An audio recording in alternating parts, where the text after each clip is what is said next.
In the vast emptiness of space, secrets have a way of growing larger than anyone expects. Some secrets are small, like a stolen kiss or a broken promise. Others are massive, the kind that can reshape entire civilizations. What humanity had been building for the past 50 years fell into the second category, and the universe was about to find out just how well humans could keep a secret. Captain Diana Rothschild pressed her palm against the cold observation window of her command station, watching the construction lights dance across the surface of what appeared to be just another lifeless asteroid. She was a woman who had spent her entire adult life preparing for a moment that might never come, training for a war that seemed impossible. Her dark hair was pulled back in a tight bun, and her green eyes held the kind of determination that comes from believing in something bigger than yourself. Behind that asteroid floated the pride of human engineering, a vessel so massive that calling it a ship felt inadequate. They called it Prometheus, and it was one of 7 identical fortresses humanity had been constructing in absolute silence. The galaxy knew humans as laborers, miners, and construction workers.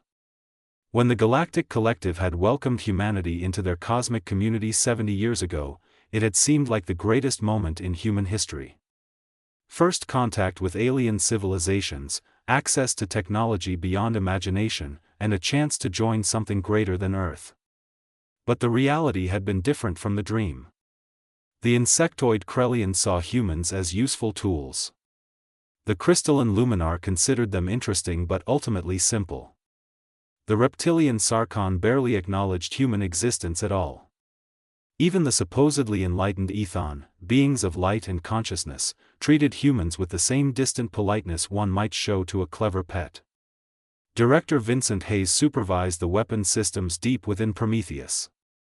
He was a quiet man with graying temples and hands that trembled slightly when he thought about what his creations could do. Before this assignment, he had designed medical equipment that saved lives. Now he built cannons that could crack moons. The irony was not lost on him, but he understood the necessity.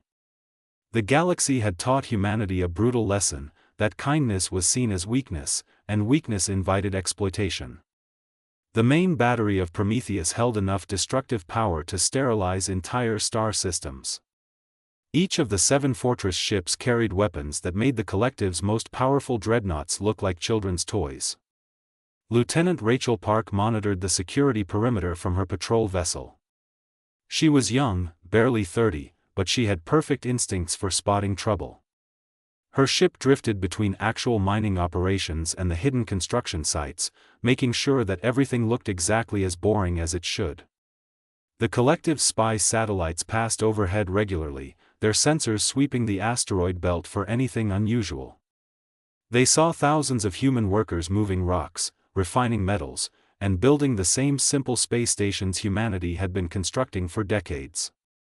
They never looked closely enough to notice the patterns, the way certain asteroids never quite moved the way they should, or how some of the mining equipment seemed unnecessarily powerful. Professor Edmund Cross ran the technology division aboard Prometheus. He was old enough to remember when humans first made contact with the Collective, young enough to still be filled with bitter disappointment about how that had turned out. His white beard had grown long during the years of isolation, and his blue eyes sparkled with the kind of intelligence that made people uncomfortable. Under his guidance, human scientists had accomplished something remarkable. They had taken collective technology, studied it, understood it, and then surpassed it. The engines that powered Prometheus used principles the Ethon claimed were impossible. The shields could withstand impacts that would obliterate any known warship. Every system had been designed, tested, and perfected in absolute secrecy. The asteroid belt between Mars and Jupiter had become humanity's greatest construction yard. Millions of rocks floated in the darkness, and among them, 7 titans grew slowly toward completion. The Collective had approved humanity's expansion into the belt, seeing it as appropriate work for a species good with their hands.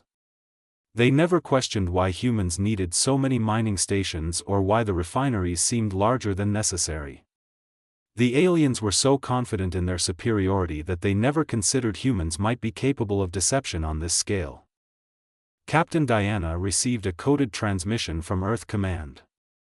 The message was simple but carried enormous weight. Project Titan had been approved for final phase. In 6 months, humanity would reveal what it had built. In 6 months, the galaxy would learn that the species they had dismissed as simple workers had been preparing for something extraordinary. Diana felt her heart race as she forwarded the message to the other fortress commanders. Prometheus would not stand alone. Titan, Atlas, Hercules, Odin, Zeus, and Vishnu were all nearly complete, 7 massive fortresses scattered across human space, each one capable of matching the entire military might of any single collective species. Commander Jason Webb oversaw crew training in the vast interior of Prometheus. The fortress was not just a weapon but a complete city. 50,000 people lived and worked inside its armored hull. They had farms that grew food, factories that built equipment, and living spaces that felt almost normal. Children attended schools in corridors that stretched for miles. These people had volunteered to spend years in isolation, knowing they might never see Earth again. They believed in what humanity was building, a future where humans would never again be treated as second-class citizens in their own galaxy. The collective had made many mistakes in their dealings with humanity, but their biggest error was assuming that peace-loving meant powerless. Humans had tried diplomacy, cooperation, and friendship. They had offered their labor, their creativity, and their goodwill. In return, they received condescension and exploitation. The collective took human work but gave nothing of real value in exchange. They blocked human colonies from the best planets, claiming those worlds were reserved for more advanced species. They charged humans excessive fees for technology while paying minimal rates for human services. They made it clear through 1,000 small actions that humans would never be truly welcome at the table of galactic civilization. So humanity had stopped asking for permission and started building their own table. The 7 fortresses represented more than military power. They were a statement that humans would no longer accept the role assigned to them. Diana watched the construction lights and allowed herself a small smile. The collective thought they knew everything about humanity. They had studied human history, analyzed human psychology, and concluded that humans were emotional, impulsive, and ultimately manageable. They had no idea that those same emotions could fuel decades of patient, meticulous planning. They did not understand that human impulsiveness could be channeled into breathtaking creativity. They completely missed the fact that the species they considered manageable had been quietly preparing to change everything. Vincent ran his final diagnostics on the main weapons array. Everything showed green. Prometheus was ready. Rachel completed another patrol sweep, her sensors showing nothing but routine mining activity. Edmund reviewed the technical specifications one last time, proud of what human ingenuity had accomplished. Jason watched his crew perform their drills with precision that would have impressed any military force in the galaxy. And Diana looked at the countdown timer on her command console, watching the numbers decrease. 6 months until the collective learned the truth. 6 months until humanity stopped hiding and started showing the galaxy what they were really capable of building. The silence of deep space was shattered by screams that would haunt humanity forever. Captain Diana Rothschild had just finished reviewing the daily construction reports when the emergency broadcast erupted across every communication channel in human space. Her coffee cup slipped from her hand, floating in the zero gravity of her quarters as she listened to the desperate calls for help. The Meridian colonies were under attack, and this was not a border skirmish or political dispute. This was extermination. Lieutenant Rachel Park was the first human to witness what was happening. Her patrol vessel had been near the Meridian system conducting routine surveillance when the Sarkhan Armada appeared. She counted over 300 warships, each one bristling with weapons designed for planetary bombardment. The reptilian warriors had always been aggressive, but Rachel had never seen anything like this. They were not trying to conquer the Meridian settlements. They were erasing them from existence. The peaceful blue world of Meridian Prime, home to 8 million human colonists, was being turned into a graveyard. Massive energy beams cut through the atmosphere, boiling oceans, and igniting forests. Cities that had taken decades to build vanished in seconds, replaced by mushroom clouds that rose into the dying sky. Rachel's hands shook as she activated her recording equipment. Every camera on her small ship focused on the atrocity unfolding before her. She needed evidence, proof of what the Sarkhan were doing. Her communication officer, a young man named Thomas Chen, was crying as he listened to the distress calls. Families were saying goodbye to each other. Parents were holding their children as the fire fell from the sky. Teachers were singing to their students in the final moments. The sounds of mass death filled the tiny patrol ship, and there was nothing Rachel could do to stop it. Her vessel carried only light defensive weapons.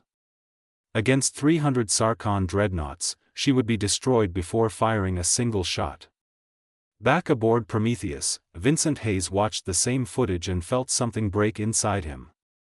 He had designed weapons of incredible power, always telling himself they were for defense, for deterrence.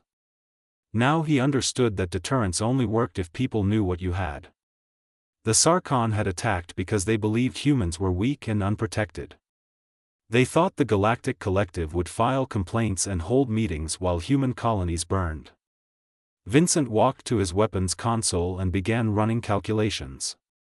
If Prometheus left hiding and engaged the Sarkhan fleet at maximum speed, they could reach Meridian in 48 hours.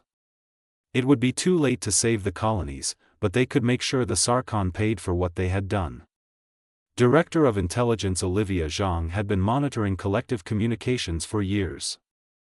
She was a woman who understood that information was more valuable than weapons, that knowing what your enemies planned was better than any shield.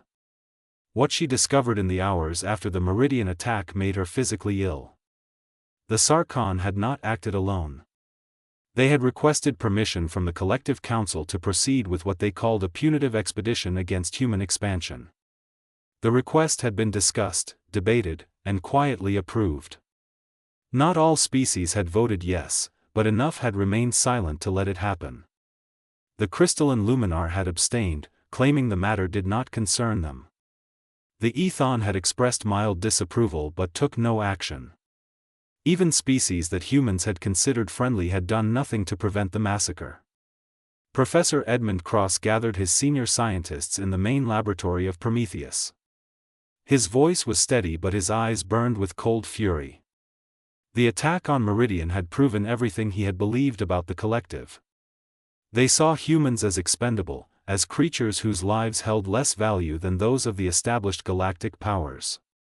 Edmund had spent his entire career searching for peaceful solutions, trying to build bridges between humanity and the other species. Now those bridges were ashes, and he had new calculations to perform. The 7 fortresses needed to be ready not in 6 months but in 6 weeks. Earth Command had already sent the authorization. Project Titan was moving to emergency acceleration. Commander Jason Webb addressed the 50,000 people living inside Prometheus. His words were broadcast to every home, every workspace, and every corner of the massive fortress. He did not sugarcoat the truth. Meridian Prime was gone. Meridian Station had been destroyed. The agricultural colonies on Meridian's 3 moons had been bombarded until nothing remained but radioactive dust. 8 million people had died, and the collective had allowed it to happen. Jason watched the faces of his crew as they absorbed this information. He saw anger, grief, and determination. These people had volunteered for years of isolation and hardship because they believed humanity needed protection. Now that belief had been proven correct in the most horrible way possible. On Earth, President Margaret Foster addressed the world with tears streaming down her face. She was a grandmother who had believed in diplomacy and peaceful coexistence. She had spent her political career arguing against military buildup, insisting that humanity could find its place in the galaxy through cooperation and goodwill. The Meridian massacre had shattered those beliefs. As she spoke to the billions watching, she made a promise. Humanity would never be defenseless again. The 7 fortresses would be revealed, and the galaxy would learn that attacking humans came with consequences. The speech lasted only 10 minutes, but it changed everything. public opinion shifted overnight. People who had questioned the massive resources devoted to Project Titan now understood why it was necessary. Rachel Park continued documenting the aftermath of the attack. Her patrol vessel moved through the debris field that had once been Meridian Station. Bodies floated in the void, frozen in their final moments. She saw a woman still clutching a child, a man reaching toward an escape pod he had never reached, an elderly couple holding hands. The Sarkhan had been thorough. They had destroyed the orbital platforms, the surface cities, the underground shelters, and even the ships trying to escape. Nothing had been spared. Rachel made sure her cameras captured every detail. The galaxy needed to see this. The collective needed to understand what their silence had enabled. Aboard the Sarkhan flagship, War Leader Krax celebrated his victory with his officers. He was a massive creature covered in crimson scales, with teeth like daggers and eyes that held no compassion. To him, humans were vermin that had spread beyond their proper boundaries. The collective had given the Sarkhan permission to teach these upstart primitives a lesson, and Krax had exceeded expectations. He had not just defeated the human colonies. He had erased them so completely that nothing remained but dust and memories. His officers raised their cups in tribute, drinking fermented blood and howling their victory songs. They believed they had struck a blow that would keep humanity cowering for generations. What Krax did not know was that his actions had just guaranteed his species' destruction. Deep in the asteroid belt, 7 massive fortresses were accelerating their final preparations. Crews that had been training for years were now drilling around the clock. Weapons that had been tested at minimal power were being charged to full capacity. Engines that could push moon-sized vessels across space were warming up for their first real journey. Vincent Hayes worked without sleeping, making final adjustments to targeting systems. Edmund Cross pushed his scientists to complete the last technological upgrades. Jason Webb trained his tactical teams until they moved with perfect precision. And Diana Rothschild calculated attack vectors, supply lines, and strategic targets. The Collective Council met in emergency session on the neutral station of Unity Prime. Representatives from 47 species gathered to discuss the Meridian incident. The Luminar representative expressed concern about the brutality of the Sarkhan actions. The Ethon suggested that perhaps the response had been excessive. But no one proposed sanctions, no one demanded justice, and no one offered assistance to the surviving humans scattered across other colonies. They discussed, debated, and ultimately decided to issue a formal statement expressing regret for the loss of life while acknowledging the Sarkhan right to defend their territorial interests. To the collective, human lives were a footnote in galactic politics, barely worth the time spent drafting official statements. Olivia Zhang sat in her intelligence center, reading the collective's official response. She had expected nothing better, but seeing their casual dismissal of 8 million deaths still made her want to scream. Instead, she compiled a detailed report for Earth Command. The report included everything she had learned about collective communications, political positions, and military capabilities. It identified which species had supported the Sarkhan, which had remained neutral, and which had offered token opposition. This information would be crucial in the weeks ahead. When humanity revealed the fortresses, they would need to know exactly who their enemies were and who might be persuaded to stay neutral. Rachel finally returned to Prometheus after 3 days documenting the Meridian massacre. She was exhausted, traumatized, and filled with a quiet rage that would never fully leave her. Diana met her personally at the docking bay, taking the data recordings and giving Rachel permission to rest. But Rachel refused. She wanted to be part of what came next. She wanted to look into Sarkhan eyes when they realized their mistake. Diana understood completely. She assigned Rachel to the tactical team responsible for planning the first strikes. If humanity was going to war, the people who had witnessed the massacre deserved to be part of the response. The countdown had changed.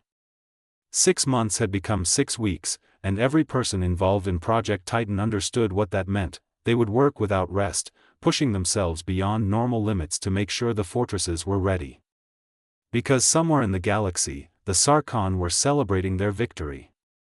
The collective was filing reports and moving on to other business. And humanity was preparing to show them all that the age of treating humans as disposable had just ended forever. The universe has a strange way of teaching lessons to those who refuse to learn through kindness.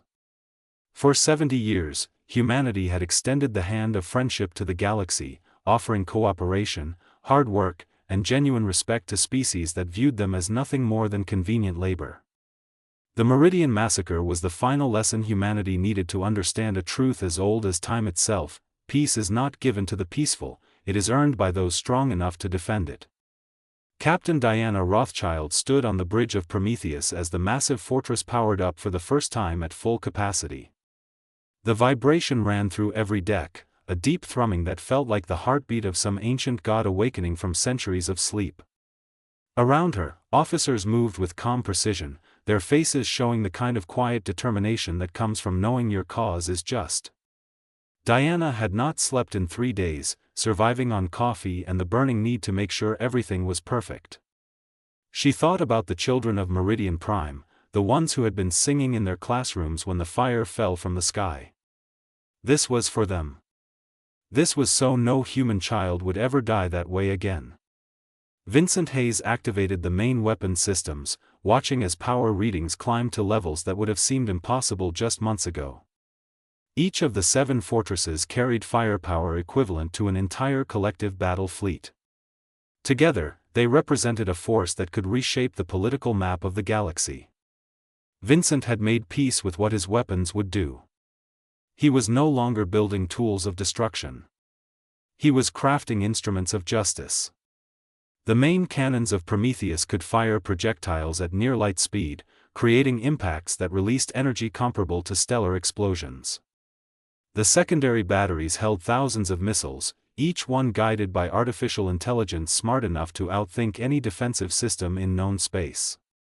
Lieutenant Rachel Park sat at her tactical station, surrounded by holographic displays showing the position of every Sarkhan vessel in their home system.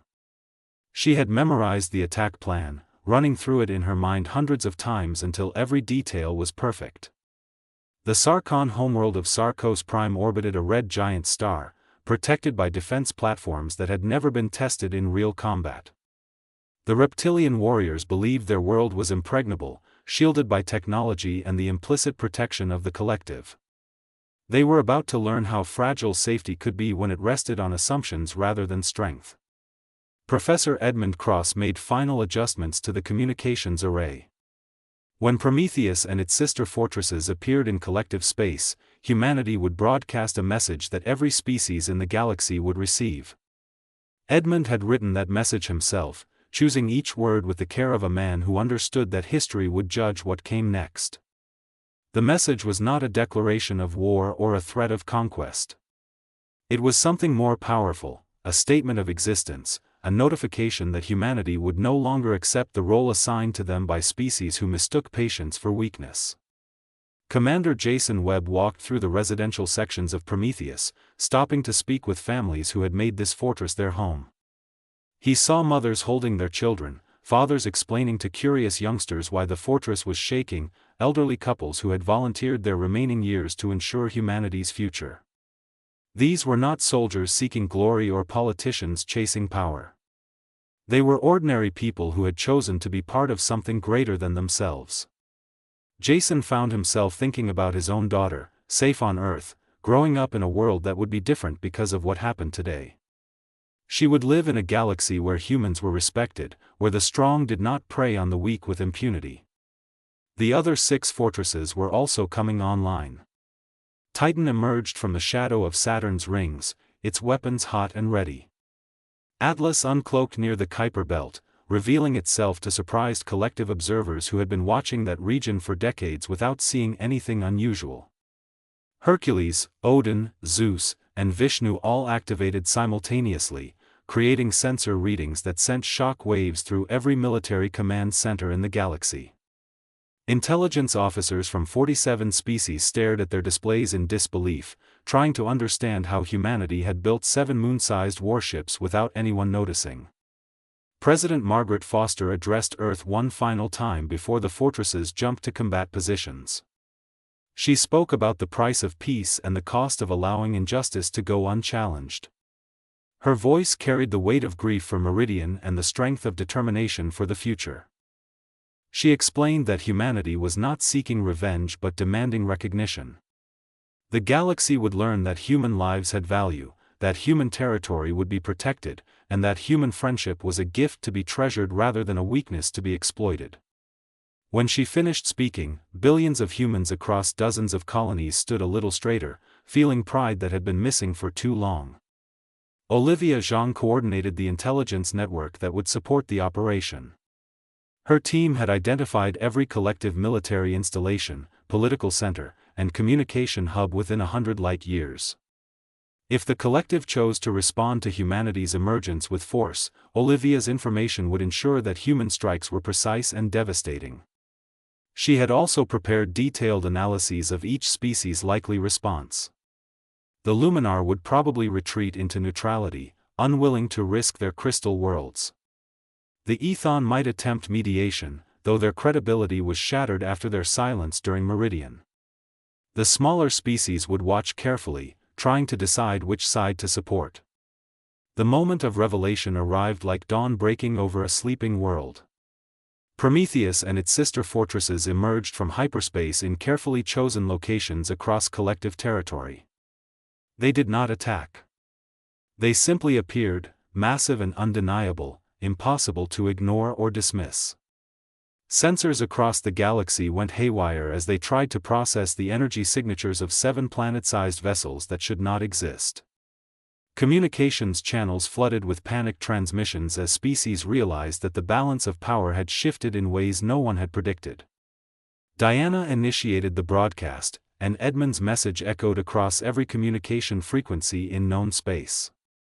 The words were simple but powerful, explaining that humanity had tried cooperation and received exploitation, offered friendship and received condescension, sought justice and received silence. The message stated clearly that this pattern had ended. Humanity would defend itself, protect its people, and demand the respect due to any sentient species. The galaxy could choose to accept humanity as equals or learn the hard way that underestimating humans was a mistake no one made twice. War leader Krax received the message aboard his flagship, still celebrating the Meridian victory. His amusement turned to confusion, then to dawning horror as his sensors showed him what was emerging from hyperspace near Sarkos Prime. Prometheus hung in the void like a moon that had learned to move, its weapon batteries trained on the Sarkon homeworld. Krax scrambled his fleet, calling every available warship to defend their territory. 300 Sarkon dreadnoughts, the same force that had destroyed Meridian, moved to intercept the human fortress. They looked like insects swarming toward a mountain. Vincent watched the Sarkon fleet approach and felt no satisfaction, only a grim necessity. He had given Krax one chance to surrender, to face justice for the massacre he had committed. The war leader had responded with curses and threats, promising to add Prometheus to his list of victories. Vincent sighed and gave the order to his weapons teams. The main batteries of Prometheus spoke for the first time in anger, and the galaxy learned what human engineering could accomplish when motivated by righteous fury. The first volley erased 50 Sarkon warships from existence. The second volley destroyed their planetary defense grid. The third demonstrated that Prometheus could maintain this level of firepower indefinitely. Rachel coordinated the tactical response as Sarkon ships attempted desperate attack runs. Their weapons splashed harmlessly against shields designed to withstand impacts that would crack planets. Human fighters launched from Prometheus, small vessels that moved with speed and precision the Sarkon could not match. Within 2 hours, the battle was over. The Sarkon fleet was debris. Krax himself had died when his flagship was cut in half by a precision strike that left the rest of the planet untouched. Prometheus had demonstrated restraint even in victory, destroying only military targets and leaving civilian populations unharmed. Across the galaxy, species watched and recalculated their assumptions about humanity. The Collective Council convened in emergency session, this time with genuine urgency rather than performative concern.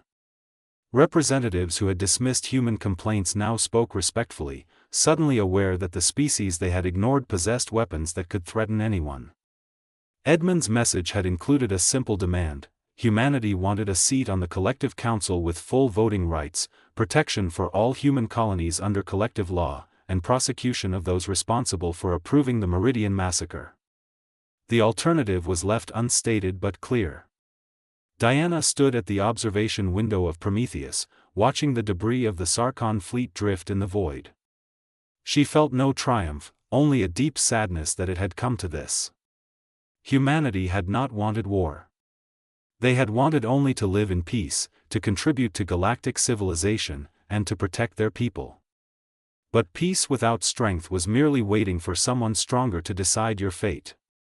The 7 fortresses ensured that no one would ever again decide that human lives were expendable. The galaxy would remember this day. Some would call it humanity's declaration of war. Others would recognize it as something more important: humanity's declaration of independence. The species that had built wonders from asteroid dust, that had transformed primitive technology into instruments of incredible power, that had kept the greatest secret in galactic history for 50 years, these humans had proven they deserved respect. And respect, humanity had learned, was something you took from those too stubborn to give it freely.